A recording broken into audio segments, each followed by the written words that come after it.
Hey, so let's talk about occupancy types and why it's important and what that even means. So, really, as far as mortgages, we base things on the occupancy, what your intended occupancy of that property is. So there's a couple of different things. You've got primary residence, you've got investment property, you've got second home. So several different reasons why we would have to put you in one of these, and then let's talk about the reasons, the benefits for each one of them. So obviously a primary residence that means you intend to live in that property immediately. I mean, typically within 60 days, but your intentions are to move into that property. You can only have one primary residence at a time. So even if you had a unique situation where maybe you worked in two different places, one of them has to be your primary residence, the other would have to be a second home or investment property.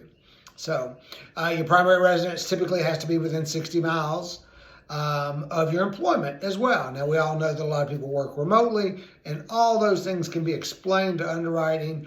But if you have a job at Walmart Distribution Center in Noonan, Georgia, then they're not going to accept you buying a primary residence in Nashville, Tennessee, because it just doesn't make sense. So that's kind of the key, is it has to make sense.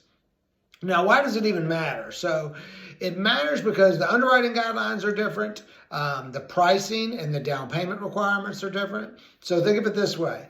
It's all based on risk. So if it's your primary residence, you are less likely to foreclose on that rather than a second home or investment property. So if you were to lose your job, then you'd most likely let go of that investment property before you stop making payments on your primary residence. Or you might let go of that beach house. You might stop making payments on it before you stop making payments on your primary residence. So that's why it's a riskier loan for a mortgage company, and so they're priced different.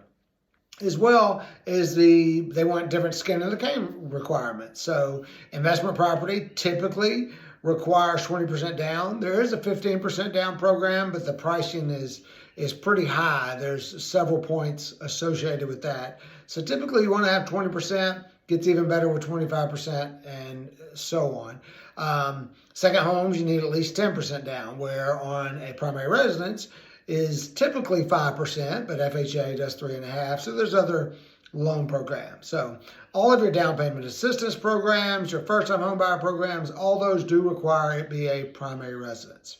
Okay. What else is involved? So with investment property, there are options for being able to include rental income, even if it's potential, and we can dive more into that in other videos. But investment property is the hardest to qualify because you have to qualify carrying your current mortgage plus this new mortgage. And if you haven't ever owned an investment property before, you have to qualify without any additional rental income. Second homes typically have to be in a second home area. Okay, so it can be where there are people, especially where we are here in Peachtree City, Georgia, pilots often are stationed or based out of different places. You might be based out of Houston, and you might, live in Little Rock or something. And, so your primary residence, as long as it makes sense that you are living, that is your only primary residence, and we can explain and justify why it's your primary residence. Okay. Second homes would be a case where, and I got a little off track there. A second home would be where maybe you have that house where you work, or maybe your primary residence is Little Rock, but you actually have another home in an area that's a big city. It's not necessarily a second home area, but because you need a home because you have to work out of that home 2 or 3 days a week. Obviously, lake houses, beach properties, those type of things. But when you're looking at a city or something that's not necessarily a typical second home area, we got to have a good justification. Otherwise, it becomes investment property. Okay. And it's the reason why, again, it's important is because the pricing. So, you could have a half or full percent point higher on investment property than you would a primary residence. A second home might be somewhere in the middle. The credit score requirements and the debt to income ratio gets a little bit harder to a second home and then on to an investment property. So those are the reasons that it is important about occupancy. You want to have a strategy and a plan in the order that you buy them. I always recommend, if you're a first-time home buyer, try to buy a piece of property that might become an investment property down the road. So don't try to buy your $400,000 or $500,000 house first. Try to get that $250,000 house so that you can turn it into an investment property. That way you got the best interest rates and the lowest down payment.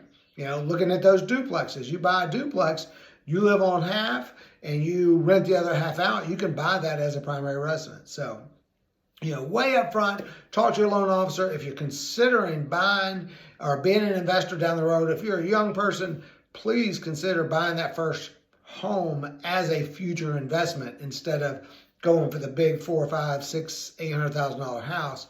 Go for something smaller that you can live in a year or two and then rent it out. So that's why occupancy is important. Let me know if you have any other questions. Like and subscribe and put some comments down there and let's create some dialogue.